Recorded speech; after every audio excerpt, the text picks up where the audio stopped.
Hi, everyone. This is David Blaine coming to you with a special election update. I thought after this long and arduous election season, I know it's been, I look forward to not getting any more solicitations in the mail and yard signs and everything. I wanted to give this election update in terms of what impacts it may or may not have on your investing, tax policy, economics, things like that. It looks like right now Donald Trump has secured more than 270 electoral votes needed to win. The Republicans look like they're in control of the Senate. We're still not sure about the House. And I realize that many states had very close results. The country divided politically. And today is some Americans are celebrating and some are dealing with disappointment. And it's no different here in Blue Sky. We don't tailor our recommendations to any political party or outlook. We're here to help people achieve their goals, no matter what their political outlook is. And so we'll leave all the commentary and prognostication and all that to CNN and Fox or whoever you watch. And we're going to focus on the investing and economic implications of this election because politics can affect our daily lives and the country's directions for sure. I'm not naive to think it doesn't, but it's worth noting that the effect on investment portfolios and economy isn't as significant as most people believe. And so we're going to explore some of that here today.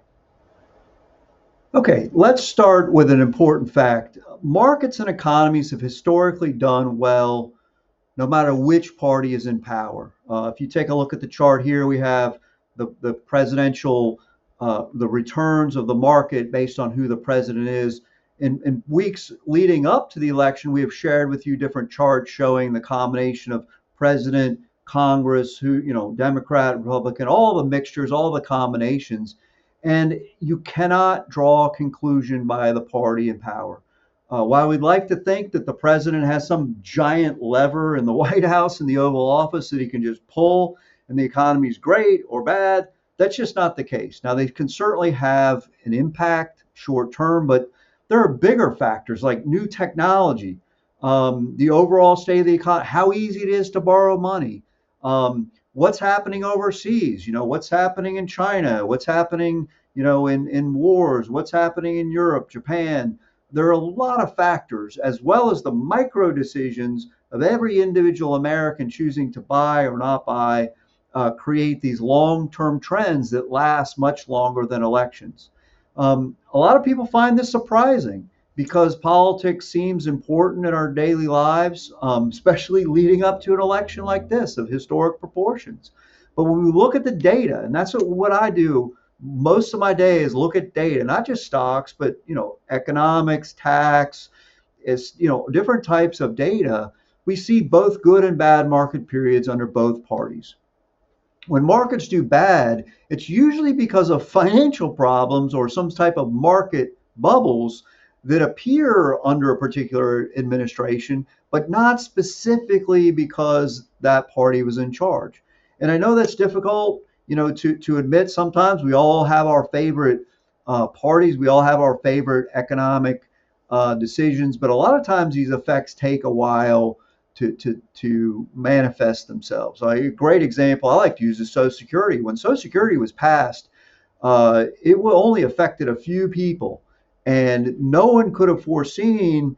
Well, maybe someone could foresee this, but generally speaking, people did not foresee that it would be this giant entitlement program that we have today. It wasn't designed for that.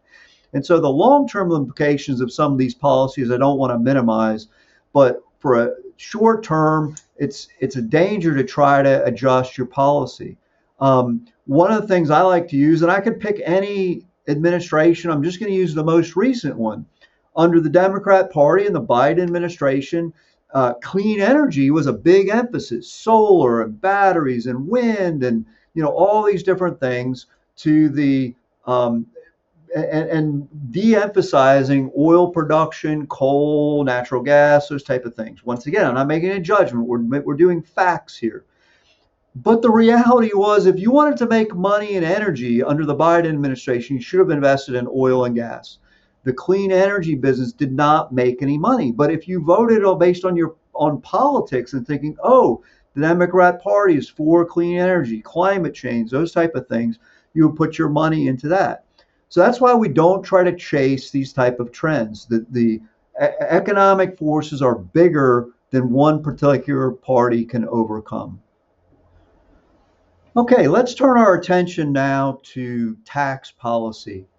Um, Government owes a lot of money right now, pushing $40 trillion of debt, spending more than it takes in. It's spending $2 trillion more than it takes in.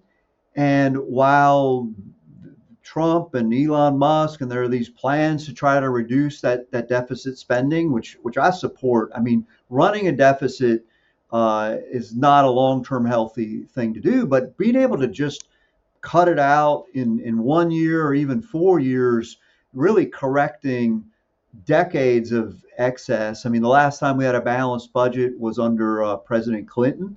It's going to take some time. And taxes might need to go up eventually, no matter which party's in power. And you can see on the accompanying chart right now, we're at relatively low individual and corporate tax rates, which, depending on, I'm in the economic camp. It's not political, it's economics. I'm in the economic camp that lower taxes stimulates growth, innovation, things like that.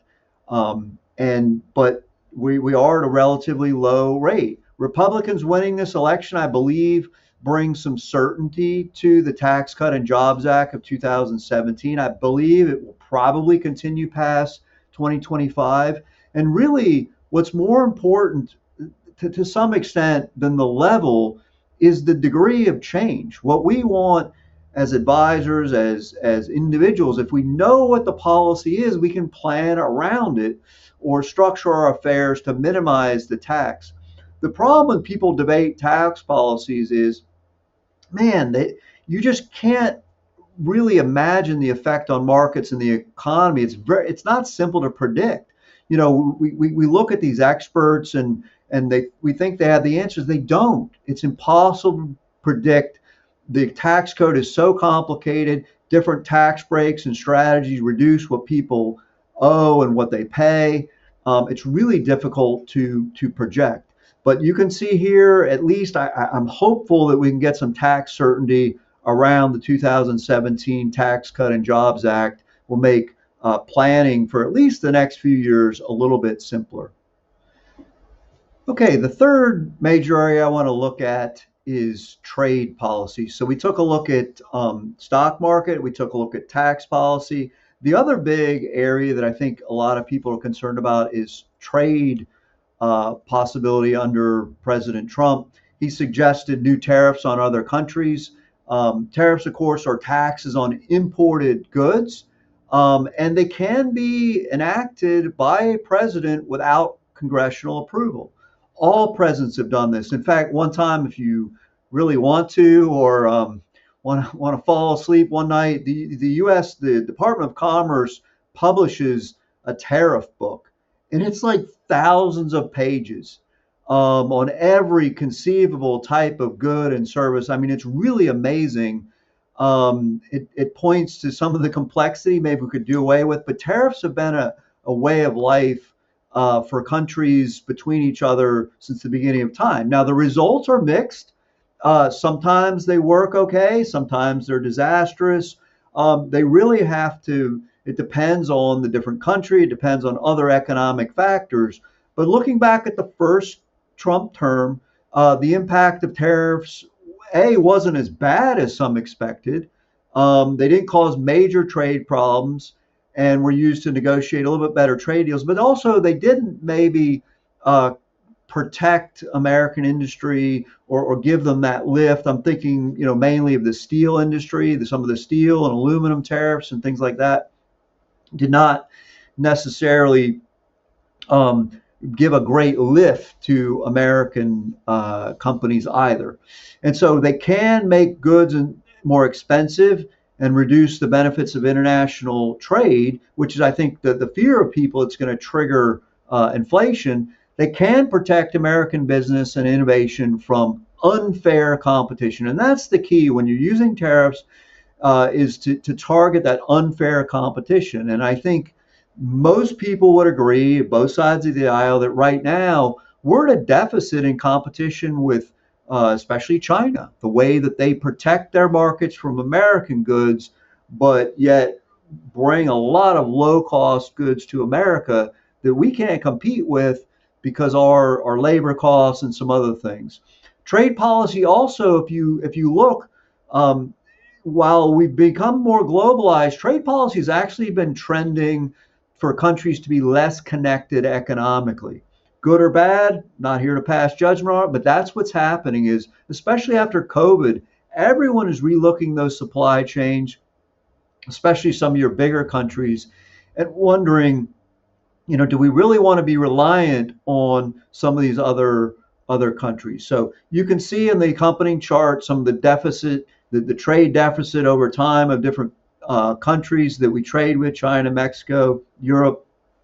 And so the answer to that is we don't know. Tariffs can have a positive or negative effect depending on the skill at which they're applied, number one. And number two is the overall economic uh, environment. But suffice to say, like I said, if you want to go look, we have tariffs on almost every single good and service, and tweaking those to try to get the desired result, I think, is a positive thing, not just leaving them out there, but taking a look at them. So that's really what I wanted to cover. Number one, impact on stock market. Number two, tax policy. And number three, trade policy. Obviously, there's a myriad of other issues out there, but I want people to focus on the longer term trends that affect your financial future. And whether you're exuberant today or a little bit despondent, it's not going to impact their. You can succeed, you can achieve your financial goals no matter which group is in power, and that's what we're here to do, is to help you navigate these changes. So if you have any questions on what I talked about or other things that you may have concern about the election and its impact on what you're trying to do in your individual situation, please reach out and let us know. We'd be happy to walk you through that.